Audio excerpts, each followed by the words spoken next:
been a while since we've done the opener. Donald Trump is still, by far, not even close.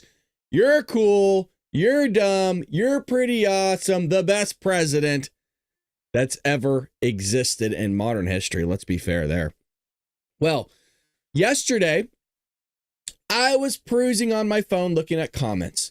I always tell people to comment because I am sincere that I actually sit on my phone for a very long time and I swipey and I swipey and I swipey, kind of like Joe Biden did with his booty when he was done going caca.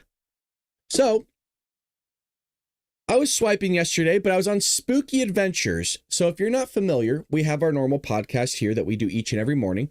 We just hit over 100,000 subscribers last week. Thank you very much, Patriots, for that. Where we do politics here, we cover the news. That's not anything new. There's entertainment in this. But I do have a second channel called Spooky Adventures. In this second channel, we have about 100 subscribers. It's nothing crazy, but it's not about subscribers. It's about having fun doing what you love doing. And it's where we explore the paranormal, the supernatural, and the unexplained.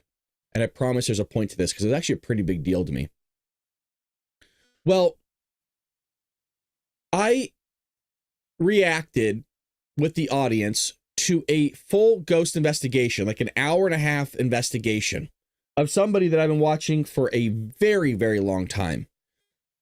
I grew up with my own experiences.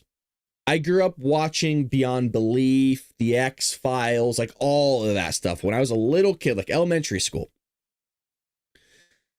In the early 2000s, a show called Ghost Hunters came out and completely, I don't want to say changed my outlook on things, but was the exact idea of what I would want in a ghost investigation.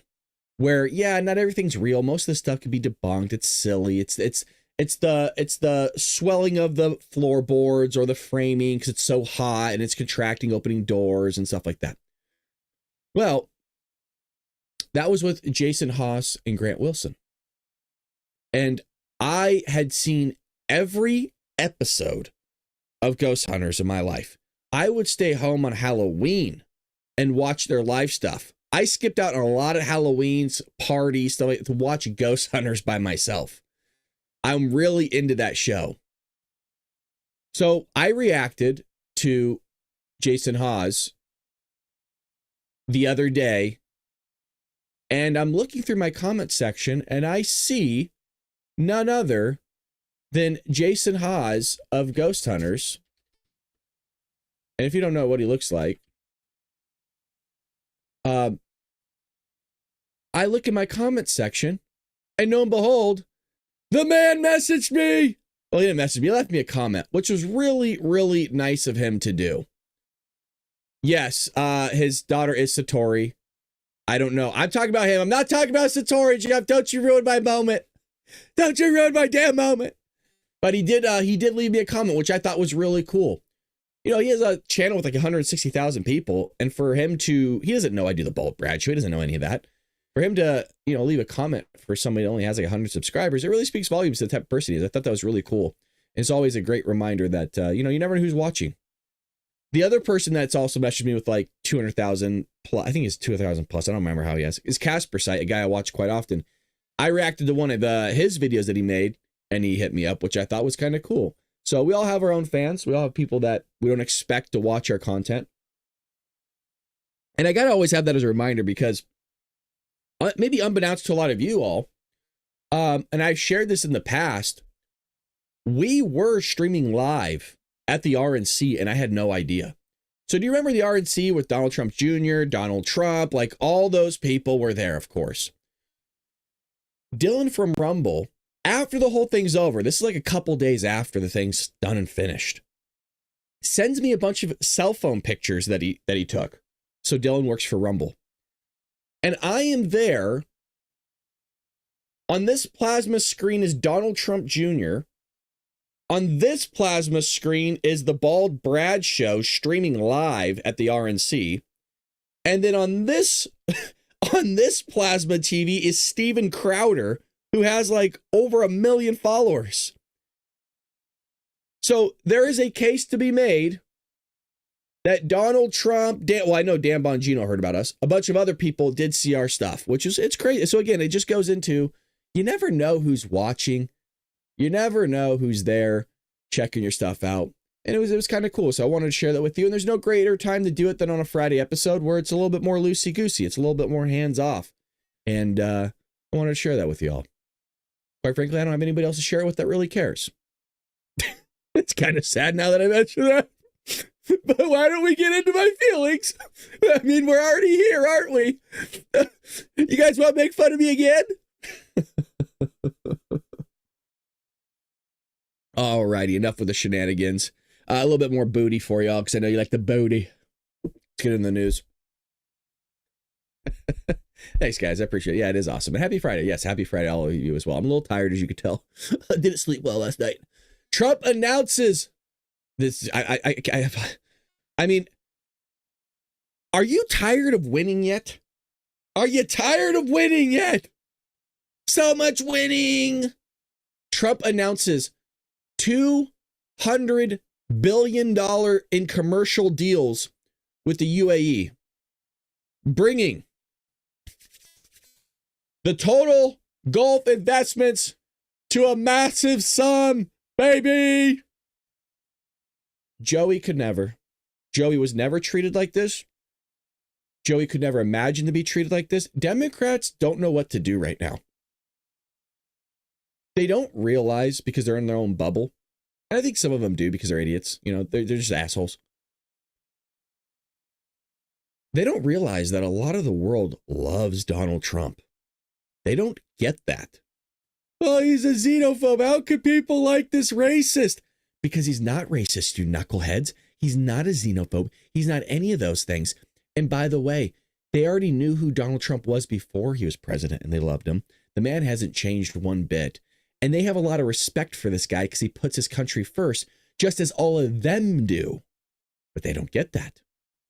Isn't it amazing that other countries love our president more than a lot of our population loves our president? Unbelievable. Unbelievable. President Donald Trump on Thursday announced over $200 billion in commercial deals and agreed upon by the United States and United Arab Emirates.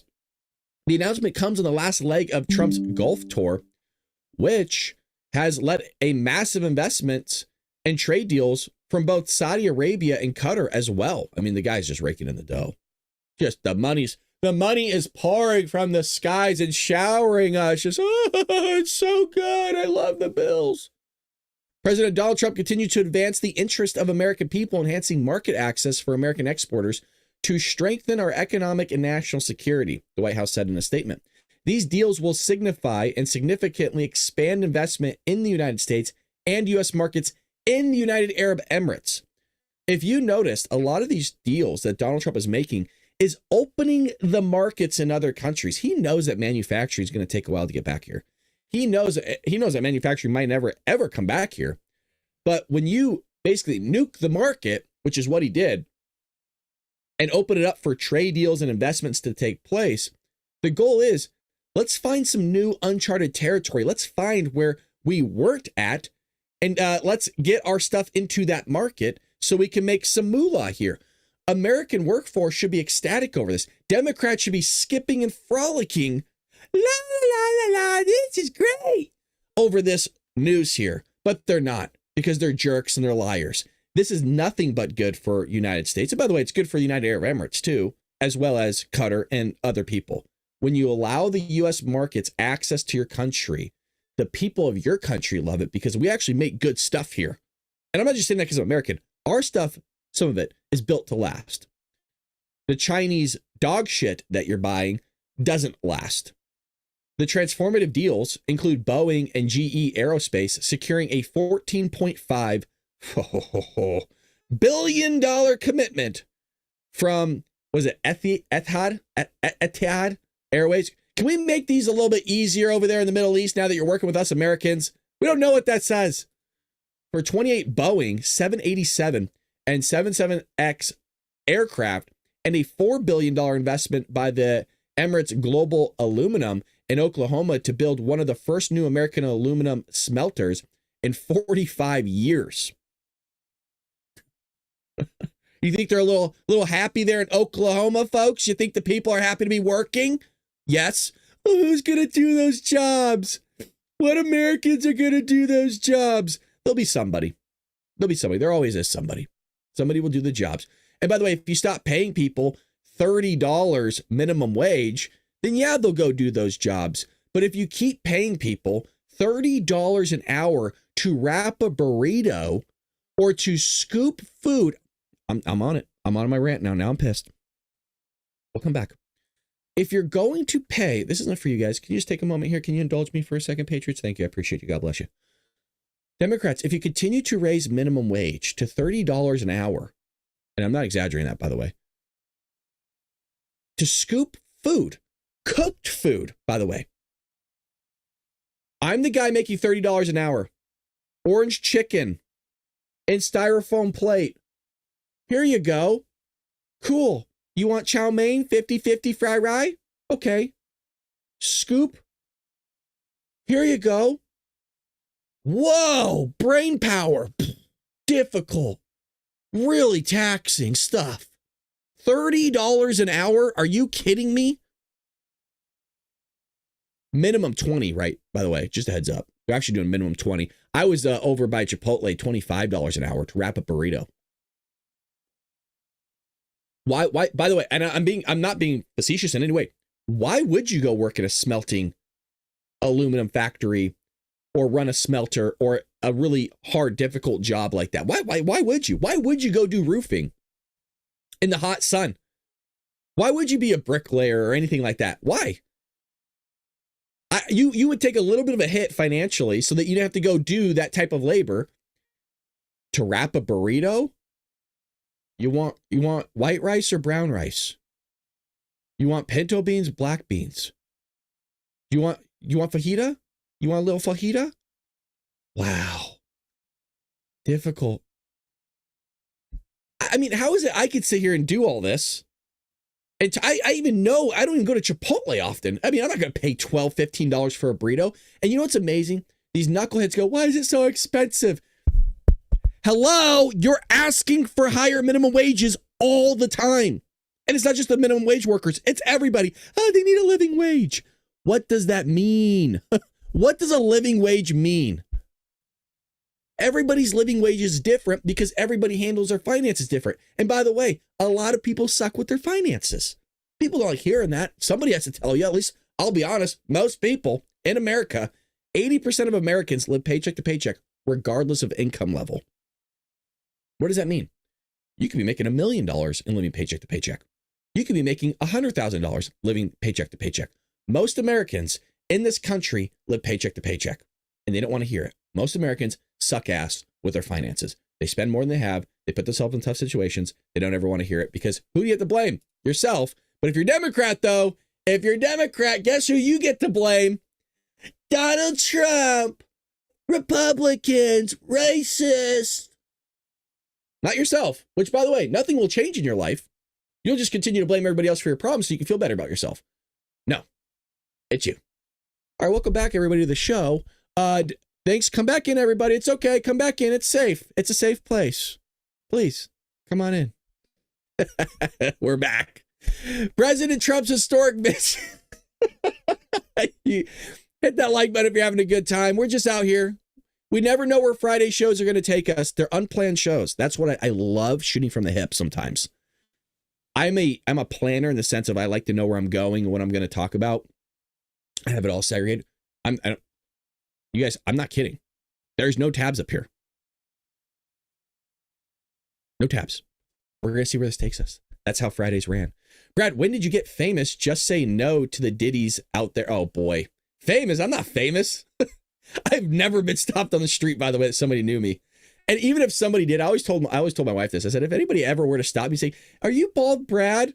I'd kind of hand the God. And if you are one of those people just randomly, like you so happen to meet me, I'd be like,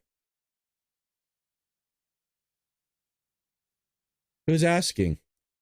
And no, I don't know who that is because I wouldn't know what to do. I'd be so awkward. Be like, hey, what's up? You gonna hurt me? All right, back to this. Stop it. You're distracting me. I got news to cover. I got other viewers. President Donald Trump's historic visit to the United Arab Emirates is another opportunity to welcome new partnerships. There you go. In frontier technologies, health and life sciences, mobility, entertainment, and other many fields. Again, this is something the news is not covering. The legacy media is not covering. He's opening up new markets to us. Just because you have this deal here, it's not mentioning the money that's going to be pouring into these countries from us. The deals are in addition to the UAE's March commitment to investing $1.4 trillion in American energy, manufacturing, and technology, over the next decade. In 2023, the UAE held $35 billion in foreign direct investment in the United States, supporting more than 33,000 American jobs, according to the White House. In 2024, total American goods trade with the UAE reached an estimated $34.4 billion, including $19.5 billion U.S. trade surplus, the third largest globally. So we had big stuff going on there. And man, we showed the clips yesterday. The guy was treated, I'm saying this again, he was just completely treated like royalty. And it was nice to see Donald Trump getting the love. You just kind of wish that he was getting the love from, our country, like actual Americans. I'm not saying he should be the red carpet thrown out, because no president should be having red carpets thrown out and treated like a king. That's not how we roll here. But a little bit more respectful on the media side, just a little bit. When you're giving 95% negative coverage, and that's coming from ABC, NBC, and CBS, legacy media, over this first 100 days was 95%. They said 100, and this is an exact number, 143 remotely nice things, maybe might have been nice things about Donald Trump in 100 days. Three of the biggest media outlets on planet Earth only could say in 100 days across three media outlets, 143 things that may have been nice about Donald Trump. 95% negative coverage. Well, the 14th Amendment was trending news yesterday, where that was being heard by the Supreme Court regarding birthright citizenship. And a lot of people were talking about that. So whether the 14th Amendment includes birthright citizenship was settled by its authors, and they did not stutter. So let's actually read what this has to say here. Mr. Howard, the First Amendment is to Section 1, declaring that all persons born in the United States and subject to the jurisdiction thereof are citizens of the United States and of the states wherein they reside. I do not propose to say anything on the subject, except that the question of citizenship has been so fully discussed in this body has not to need any further adjudication, in my opinion. This amendment, which I have offered, is simply declaratory of what I regard as the law of the land already, that every person born within the limits of the United States and subject their jurisdiction is by virtue of natural law and national law a citizen of the United States. This will not, of course, include persons born in the United States who are foreigners, aliens, who belong to the families of ambassadors or foreign ministers accredited to the government of the United States, but will include every other class of persons. It settles the great question of citizenship and removes all doubt as to what persons are or are not citizens of the United States. This has long been a great desideratum, I don't know what that is, in the jurisprudence and legislation of this country. I saw a lot of people talking about this specific quote, which is why I wanted to pull it up. A lot of people were talking about this yesterday during the Supreme Court hearings. This was brought up by Tim Pool. I mean, almost every major podcaster was talking about it. This exact quote right here. So we'll see what the Supreme Court says. But Supreme Court Sotomayor was getting snappy, I guess, with Donald Trump's legal team yesterday. And it was really funny that this happened, because I think it was either yesterday or the day before show where I was talking about how civil discourse is really important when we're having discussions. And I forget which Supreme Court justice was giving the lecture for Constitutional 101 course. And he said, I think it was like 30 years or 20 years or something like that of being in the Supreme Court, he had never heard somebody actually raise their voice or act disrespectful or treat anybody wrongly. No joke. John Roberts had to rein in Justice Sotomayor just yesterday because she kept interrupting and being disrespectful to Donald Trump's legal team. where she would ask them a question, and while they were trying to answer it, she would interrupt them again. And it kept happening to the point where, and this shows you actually how civil the Supreme Court is behind closed doors. John Roberts goes, "Excuse me, but I would like to hear the answer." That was it. But for that show, I'm bringing that up because that's like a big deal when you're telling one of your colleagues in the Supreme Court, which normally doesn't happen, basically to shut the F up and, hey, let me hear the guy's answer if you're going to ask him a question. I think that's fair. Let the guy cook. Let him answer. Something else that's being brought up again, and I'm not for this, by the way. They're asking for reparations. Yes, once again, they're asking for reparations is back on the table. Really aim for? Is it that Black Americans of a certain economic level, are they being targeted? Is it everyone? So basically, it doesn't matter as to what economic level. It's pretty much all Black Americans. What about those individuals of any race that have a lineage going back to slave America? It doesn't matter. So to be very clear, whether or not a Black Black descendant of American chattel slavery were able to break into the middle class, they are still, and they were able to do that despite the harms, despite the past injustices done to them. So they are not excluded from the reparation and the remedies therein.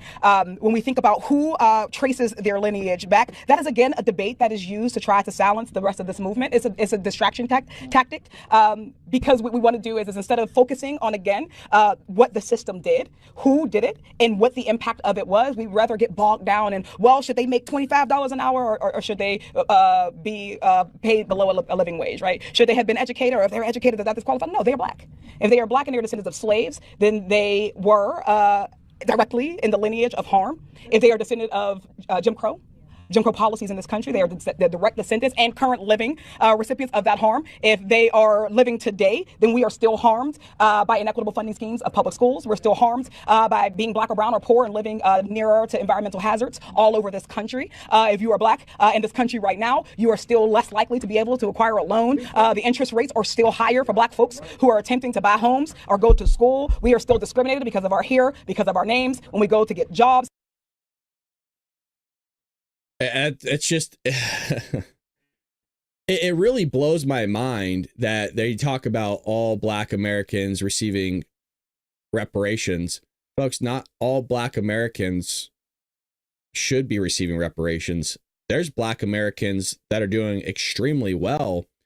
So several Black American groups, I had to look this up because I forgot the stat on it.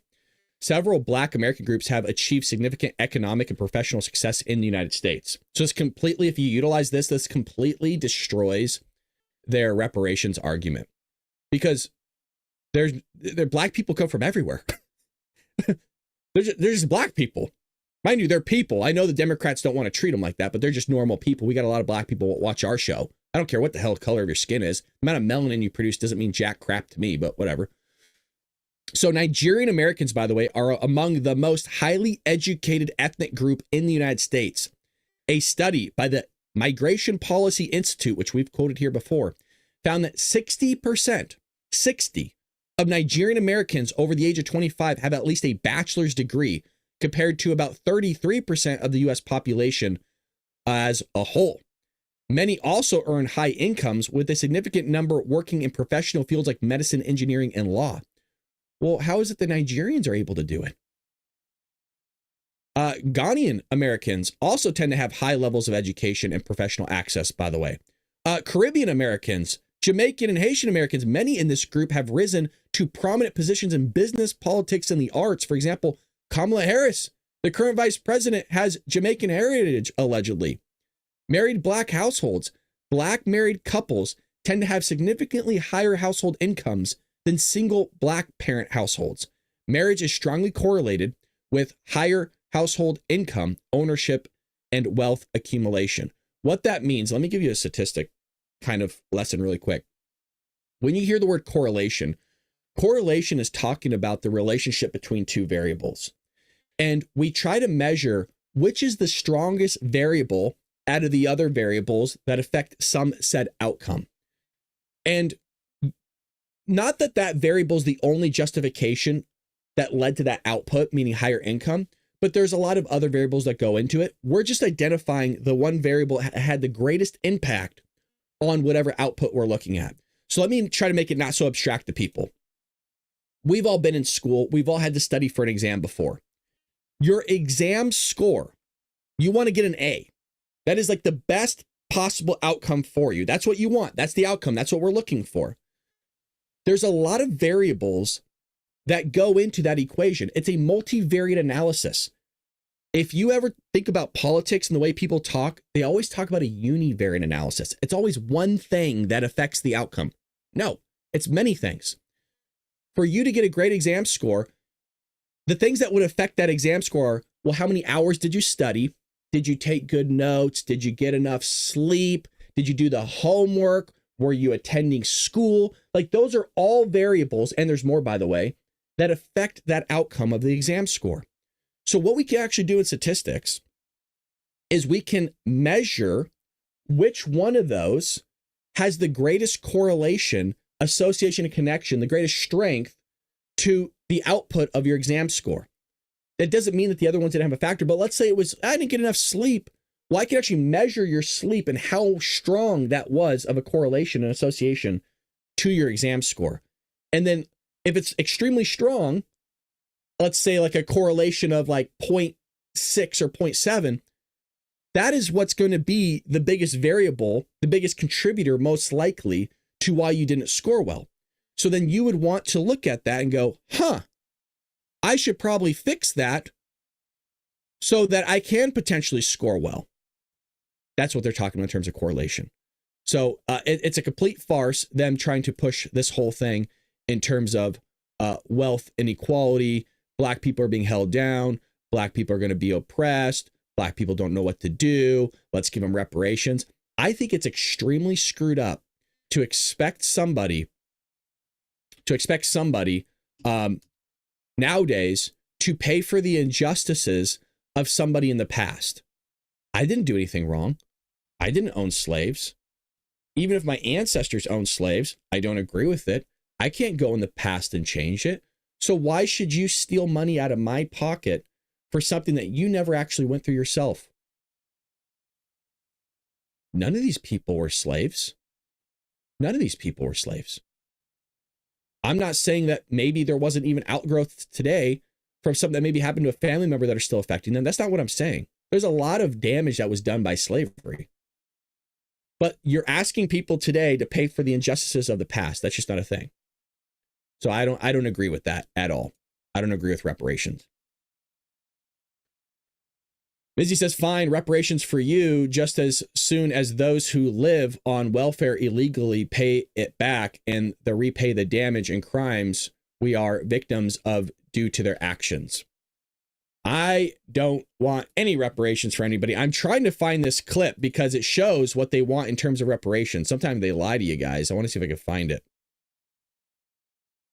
This might be it here. No. There's a clip that I have for reparations, and it talks about how they want $200 million in reparations, which is just bonkers to me. And it just doesn't add up. So there's a clip of a guy that wants $200 million in reparations. And what I did was I ran the numbers, and this was just for California. There actually physically wasn't enough. There wasn't enough money on planet Earth. Like there's not enough actual paper money, not even enough wealth to pay for something like that because it just shouts stuff to the skies. I'll see if I can find the clip for you. I might have to pull my own clip here. But that's what they wanted. So I don't think I'll be able to find it. But if I do, I'll let you guys know. I'll definitely let you guys know. But yeah, they're asking for $200 million in reparations for the state of California, just for black people alone. And like I mentioned, here we go. I think this is it. Let me see if I can find the guy himself.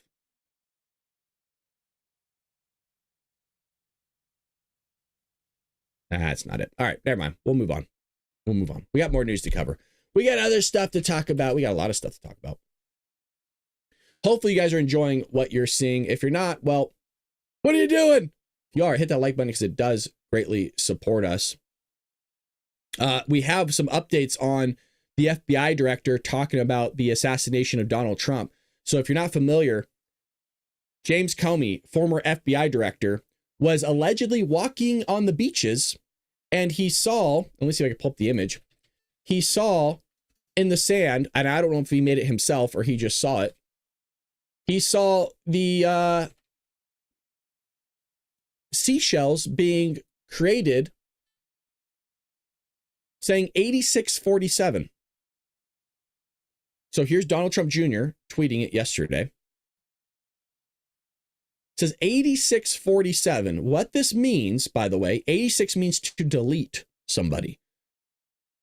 47 represents Donald Trump. This is a signifier that a lot of protesters have been putting on their posters, which is calling for the assassination of a sitting president, which shows you how loony, how evil, how unwell mentally these people are. And I can't say this enough. I don't know a single conservative that has asked for the assassination. I'm sure they're out there, by the way, but few and far between. I don't even know if I've ever heard a Republican in my life ask for the assassination of any president. That's insane. I don't like Joe Biden at all. I think Joe Biden's a weirdo. I think the guy doesn't know anything. I think he's a sucked out at the government teat. I don't like Bernie Sanders either. I don't like AOC. I don't like any of them. I don't like Ilhan Omar, Rashida Tlaib, Gavin Newsom. Gavin Newsom has done more harm to my state than anybody ever has. Any politician ever has. I don't care if it's president or what. That dude, Gavin Newsom, is the worst politician I've ever seen in my life and probably ever will. Worse than Joe Biden. I know you guys are like, there's no way that Gavin's worse than Joe. Gavin Newsom is worse than Joe Biden. I still don't wish any ill will upon that man. And I don't like Gavin Newsom whatsoever. James Comey, former FBI director, takes a picture of this. He says, cool shell formation on my beach walk. Now, could the guy just be an idiot? Could the guy just, yeah, I saw this here. I thought it was kind of interesting. Somebody left the last 4 digits of their social. Yeah, maybe.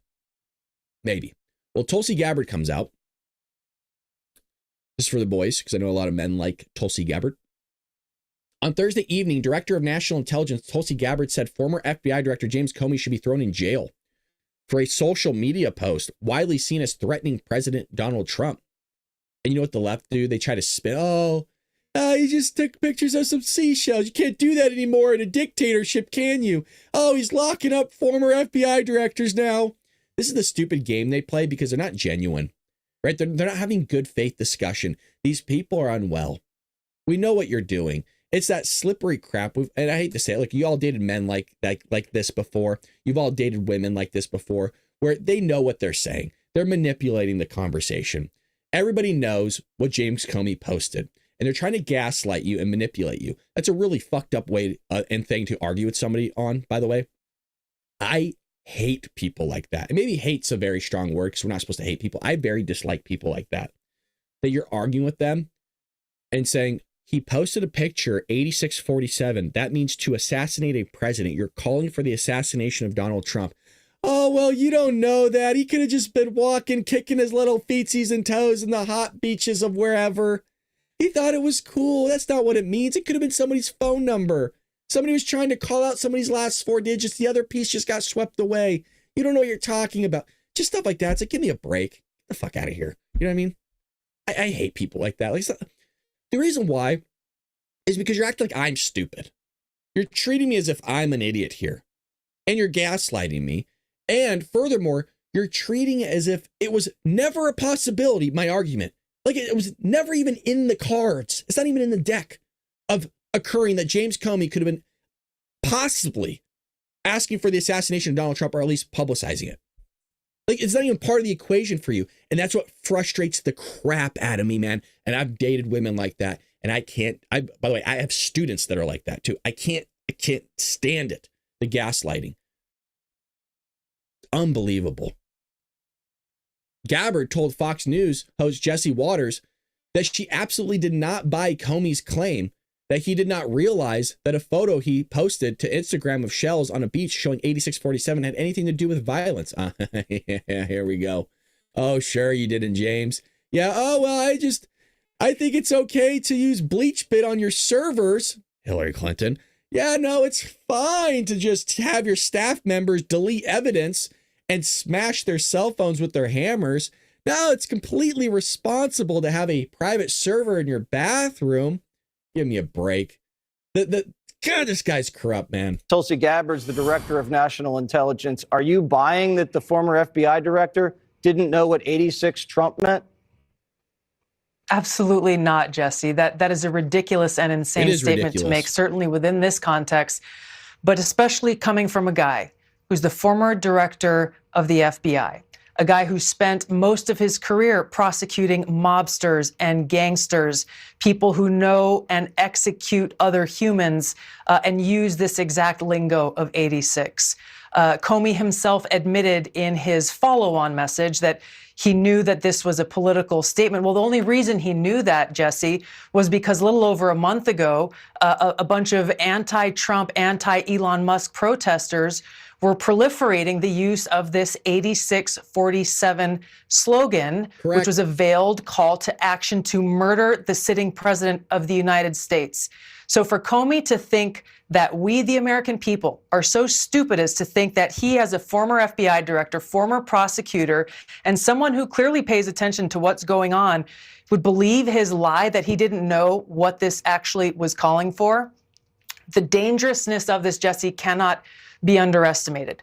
When we have 2 assassination attempts on the president's life, when we have people who look to guys like Comey, who've been celebrated by MSNBC and the Democrat elite and CNN as the beacon of integrity, the law and order guy, the guy who would tell the truth no matter what the consequences, this is the guy who's issuing a hit on President Trump, the president that the American people voted for. So it's guys like Comey and others who call the president the modern day Nazi, people who are in great positions of influence, who are saying that President Trump poses an existential threat to our country.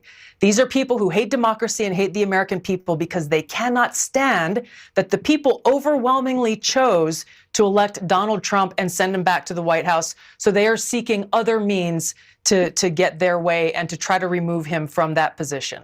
How serious is the administration taking this, and what are the next steps going to be? We're taking this very seriously. As you mentioned, the Department of Homeland Security, and specifically Sean Curran, the current Secret Service director, a man who has been willing to lay down his life as the lead of President Trump's Secret Service detail for years now. He takes this seriously and is leading the investigation into this threat. There has to be accountability for this. There was a Rutgers study that just came out a little over a month ago, Jesse, that asked respondents their view on these calls to assassinate President Trump. And over 55% of respondents felt that murdering President Trump would be, quote unquote, somewhat justified. And to be specific, it was talking about progressives and leftists in that number. Wild, wild stuff. We'll see if he actually gets arrested. We'll see if they put him behind bars and make an example. Remember, I was told nobody's above the law. That's what I was told. I'm just going with what Democrats have been saying for a long time now. Nobody's above the law. So why is James Comey? Why is James Comey above the law? Let's have this is going to be kind of a sidebar here while I pull up a new article for all of you. Every Friday, we watch a Scott Jennings clip. We're big fans of Scott Jennings. We're big fans of Stephen Miller. If you're new here, welcome, by the way. We do a podcast each and every morning, 6 a.m. Pacific Standard Time, where we go over a lot of different news. You're kind of on an interesting Friday here with us because Friday is our loosey-goosey show. What I mean by that is we don't really have a plan. We kind of shoot from the hip. We go over a lot of different stuff. Throughout the week, we go over a lot of news as well. Would love for you to join us by hitting that follow button. We got a great live chat, by the way. We got a lot of regulars that come in, a lot of patriots. And yesterday, people were bragging. We have one of the best chats. And I agree. We do have one, if not the best chat out there on the internet. And I will continue to boast about that because that is what also makes this show great. Obviously, it's me, yours truly. But that was being a joke, by the way. It's really the chat that makes it great because we got great people in the chat. Here we go. Scott Jennings, how radically misinformed do you have to be as a self-described gay black trans man to defend terrorists who would murder you on sight? He makes a great point. Here's Scott doing the Lord's work. These people are radically anti-Israel, anti-Jewish state, and in many cases, anti-Semitic. Flat out. That's number one. Number two, I read this article. By the way, I agree with what the congressman said and some of what Van said as well. There's issues at play here. I did read the last paragraph of the New York Times story. This kid describes himself as an actor, an artist, an advocate for LGBTQ, a gay black trans man. Now, I wonder what would happen if he went over there and oh, come on. If it doesn't that happen to us every day? Encountered some of these Hamas folks. What do you reckon if he went over there and encountered some of these Hamas folks? What do you reckon would happen to someone like him? How radically misinformed is this person to take the side of a bunch of people who would murder him on sight and blame the Jewish people for what happened on October the 7th? I'm glad he's being punished because he clearly, according to the school, lied. He broke the rules. But more than anything, I think people who promulgate these kinds of conspiracy theories and anti-Semitism ought to be held accountable in public when they can't even understand that their own personal situation wouldn't permit them to step foot in this place. Do you think it's possible? He's not wrong. He's not wrong. Now, for some people, I made a joke and I segued that joke into this, and I think it went over everybody's heads. You should never have to explain a joke because it's then not funny. So come here. Come on. You want to know how crafty your host is? Come here. Everybody ready? Shh. I said the words loosey-goosey. Keyword is loose. And then I went in to talk about a... Should I say it? Well, why don't I just show you? I went into this video here that was talking about that. Loosey-goosey into gay black trans man. There you go. You're welcome. Pet time. Yes. Shh. I thought I had a great segue there. I thought it was going to land. I mean, look, I could have talked about loosey-goosey and went directly into Pete Buttigieg. I could have done that. It was great. It was great. What a setup. I have to acknowledge myself for that one. Sometimes you have to be proud of yourself. All right, I got the next article queued up for all of you. Here we go, folks. Big news, big news, big news. After Putin, let me start that over here. Jeez, sound like jelly. After Putin did something.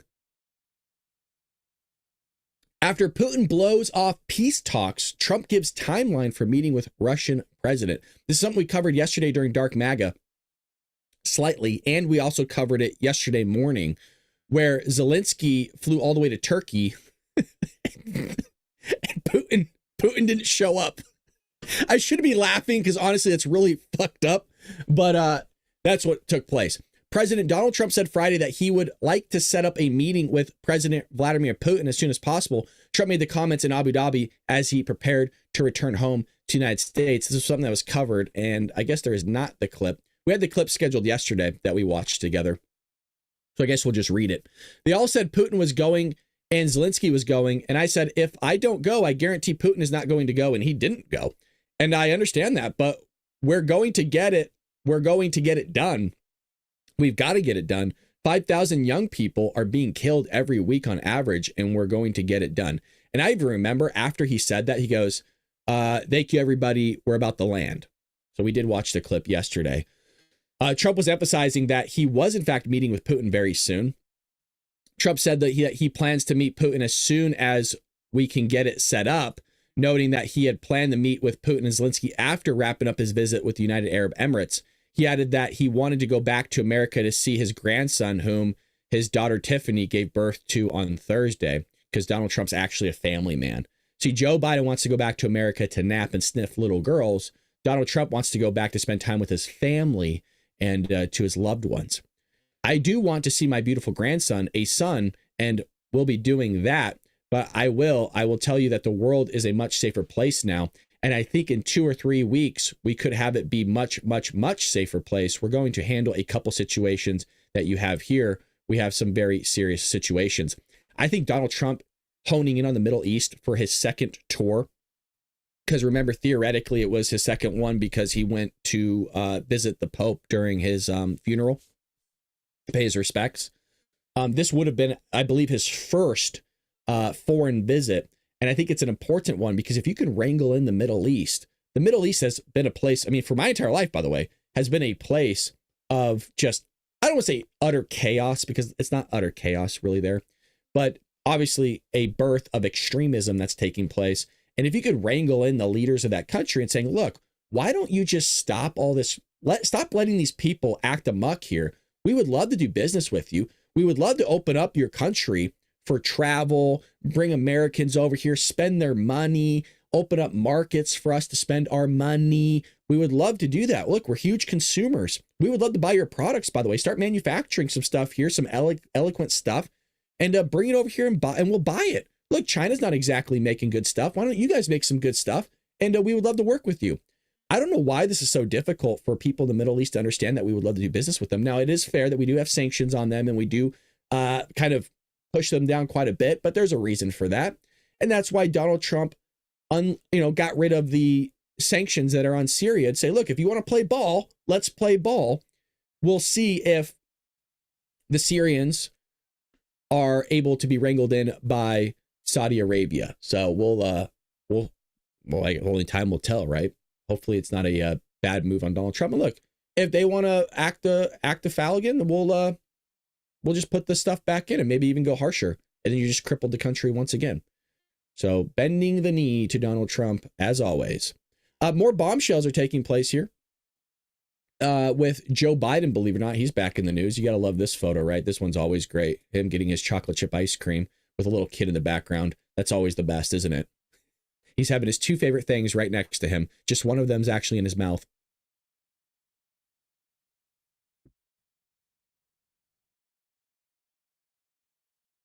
You're welcome for that. You're welcome. Some of you legitimately spit out your coffee on that quote, and I came up with it myself right there at 6:50 in the morning. Can you imagine what I could do at nighttime, ladies? Oh, we have a good time here, don't we? All right, Joey, here we go. In the wake of Biden's book bombshells, one pressing question still remains. Who was running the country, Joe? As more and more bombshells drop about former President Joe Biden's last day in office, many coming from the soon-to-be-released Original Sin, written by CNN anchor Jake Tapper and Axios reporter Alex Thompson, one question has remained top of mind, especially for critics of the last administration. Who was running the country? Come on, I want to know too. Revelations from the book thus far have included, among other things, claims from Biden's cabinet members that they were actively kept from the meeting. This is what I saw in a headline yesterday. A lot of you like that joke. You're welcome. You're welcome. If that doesn't deserve a follow, I don't know what does. I don't know what, if that doesn't deserve a like, a comment, subscribe, all the bits, I don't know what does. That was a well-crafted, written joke in real time.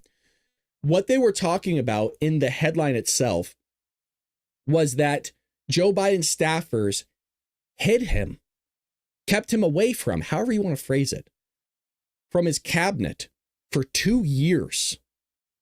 Revelations, again, from the book thus far have included, among other things, claims that Biden cabinet members that were actively kept from meeting with him, claims that appear substantiated by the fact that he only held 3 full cabinet meetings in 2023, and he held only 1 in 2024.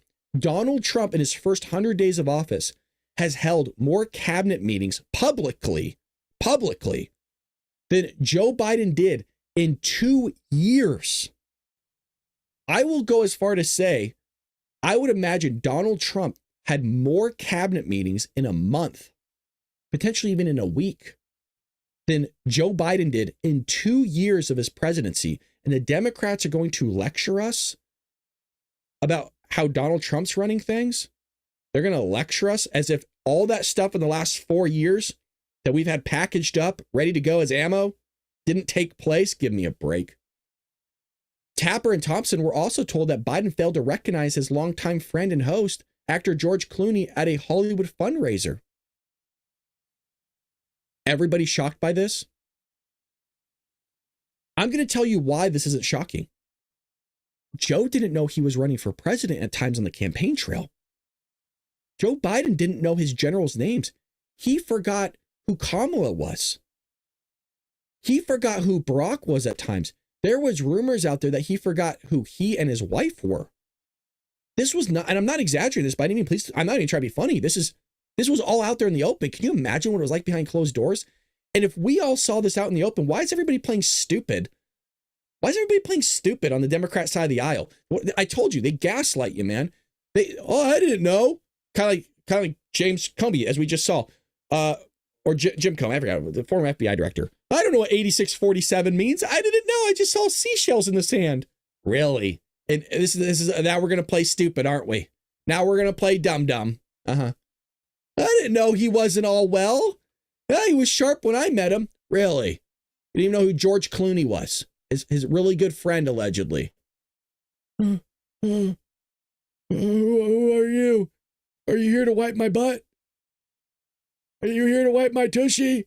I made boom boom. I'm pooping again. Oh. That's what you guys come here for.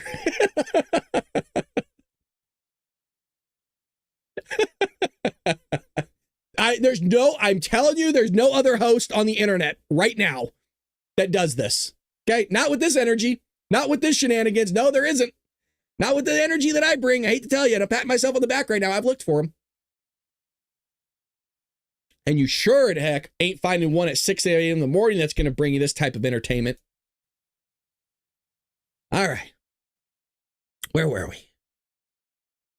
The more evidence piles up, the more critics ask, is Biden, if Biden was clearly capable of finishing the 2024 presidential race, then how could anyone say he was still capable of serving as president? And if he was incapable of serving as president, who was running the country? And on a related note, where was Vice President Kamala Harris? Oh, well, she was fixing the border is what I was told. Yeah, she was down there passing out cookies with her face on it. Dems and media still missing the story on Biden. Yes, it's bad that you guys lied about his health, but it's amazing that nobody's asking who was running the country for the last 2 years. How about 4? Because it was clearly not the guy who was elected. We had a soft coup. One person posted noting the legacy media outlets seemed wholly uninterested in the story. Of course it did. And I asked, many of you know that watch the Bald Brad show. We covered enough White House press briefings over 4 years that there are people in that room that we know. I asked them, I think it was in 2022 or 2023, why is nobody asking questions about Joe Biden's mental health? Like, it is clearly out there in the open. I asked this, by the way, to multiple people in that room that asked the questions, the White House correspondents. I was told that nobody wants to talk about it because you'll basically be put in the penalty box with Karine Jean-Pierre, meaning she just won't ask. She won't call on you to ask a question. You've shot yourself in the foot. Where there's other news you need to cover, you have to do your job. So they just went around it and didn't ask the question. And obviously some people were covering for the president. So that was what was taking place as well. Bunch of shenanigans. Bunch of shenanigans. We're going to show you some video clips here because Starbucks has a new dress code policy. And when you hire a bunch of leftists, they're freaking out over Starbucks dress policy. So if you're not familiar with this just went into effect, and it's something that's been happening for quite some time. So let me get everything queued up here for you. Starbucks has a new dress code policy, and the dress code policy looks like this. And I'm not kidding, by the way. This is the new Starbucks dress code announced, and this is what you'd have to wear. You get to wear jeans and a black shirt or a shirt, like a collared shirt, and an apron. This is what you get to wear to work. I would love to wear this to work. I don't want to have to wear a suit to work. I'm an educator, by the way. I mean, whether you think we should or should not wear a suit to work, we're bending down constantly, walking around. Sometimes I walk 3 or 4 miles in a classroom a day. Just around. You're constantly moving. I think there's a case to be made of, hey, you know what? A suit's pretty restrictive. I'd like to wear kind of a normal clothes. I'm not saying I shouldn't wear a collared shirt, but let me wear some jeans, man, so I can get a little flexible here. You know, you're trying to help people.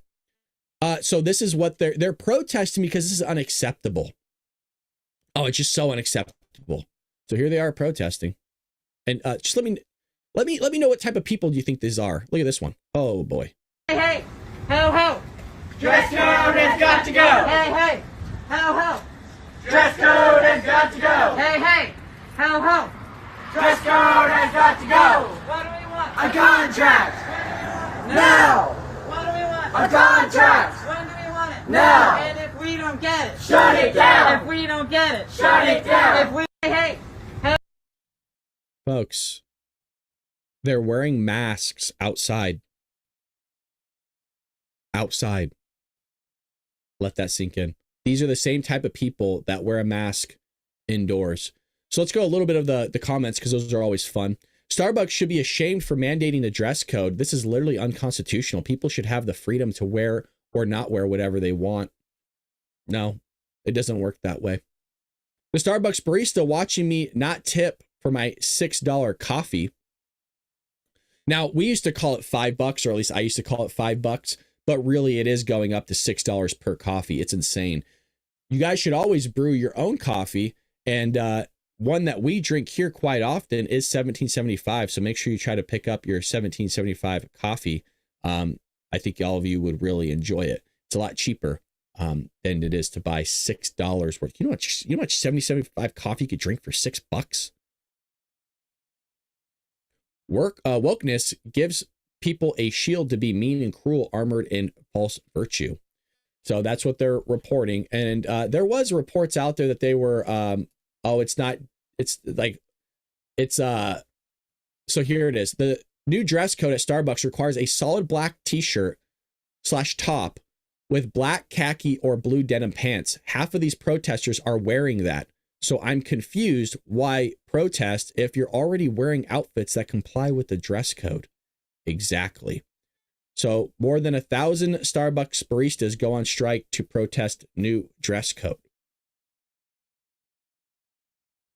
It's unbelievable. I mean, you got to know who's hiring these people? Other leftists. So Starbucks are the ones that dug themselves a hole because they wanted to allow it to happen. Is there audio on this one? Oh, God. So that's where God forbid you look good. Jeez, man. So got that queued up for all of you. Hopefully you're having a nice Friday. If you are not a follower of the show, what are you doing? Follow us. We do this each and every morning. Again, more of a loosey-goosey episode because this is a Friday show.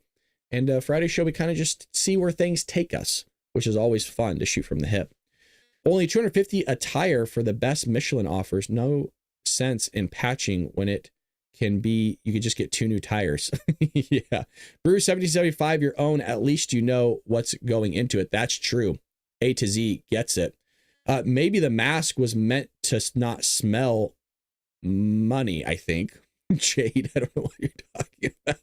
Use the French press. Yeah, there you go. You could just cold brew, right? Get those mason jars and just, sometimes what I'll do is, believe it or not, my wife actually used to be a barista, not at Starbucks though, but I met her when she was a barista. You get the tea bags and then you put the coffee grinds in that and you put like 4 or 5 of them in a mason jar and you just let it sit in your fridge and you just let it seep, man. I'll tell you what, that thing will light your candle. Get a bunch of 70.75 coffee, put in there. So like that's what this is right now. This is actually from the jar. Oh, it's so good, but it is strong. I probably can see it on my tongue. No, you can't. Damn it. Look, I look stupid, don't I? I can see it on my tongue. Jeez. Boy, oh boy. I got problems. I know. I do. So I think we'll end it there, folks. We've been streaming for about an hour. I appreciate all you. Just want to give you a friendly reminder. In about 3 weeks, we're going to go to a multi-hour morning podcast because we'll be on summer. Again, we'll be streaming through 7, maybe even past 8 o'clock. We'll do 2+ hours of content each and every morning for all of you. What that does is it allows us to reach a new audience because most people aren't awake this early.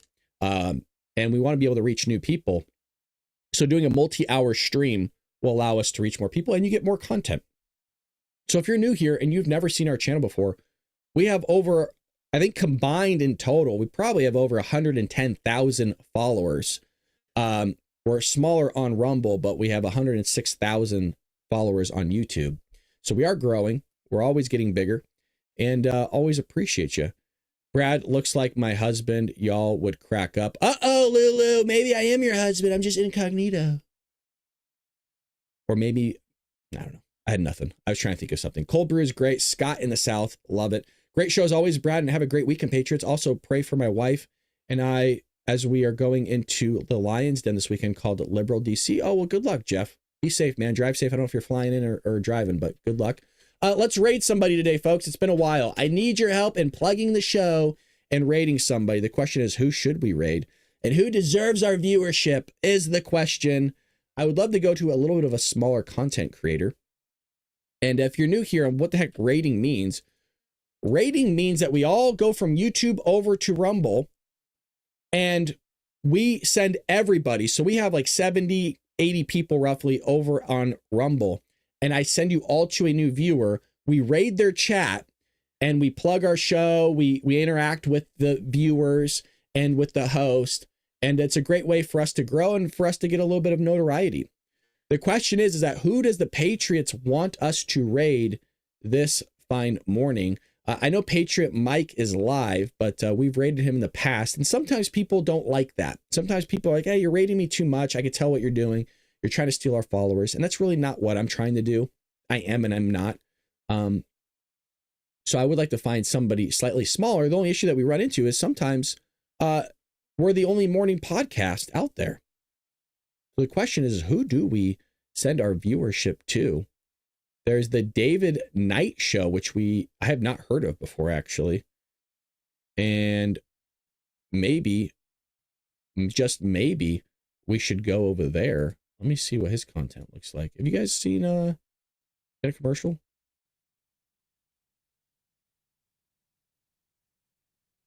Stay for the raid. Yes. Who? I don't know who this is. Folks, because criminals follow laws. This guy, the car thief, is going to look at the fact that, I'm not quite sure who the David Knight show is. But if you guys have any suggestions on who we could raid over there in Rumble, any help would be greatly appreciated. Basically begging for it at this point. Because I don't know who to send you to. And I don't want to lose the viewers here and going, well, he's not talking. The monkey's not talking about anything. So we'll see who we could send people to. Again, stay for the raid. If you're over at YouTube, I plugged you my Rumble channel. Come over and hang out with us. We're going to raid somebody for a little while and have some fun. There's the Rebellion podcast. I'm not quite sure what that is. So I'm going to send you over there, actually. I actually know who this is. We're going to send you. So let's plug the show over there. Here we go. Patriots, take care of yourselves. Be safe.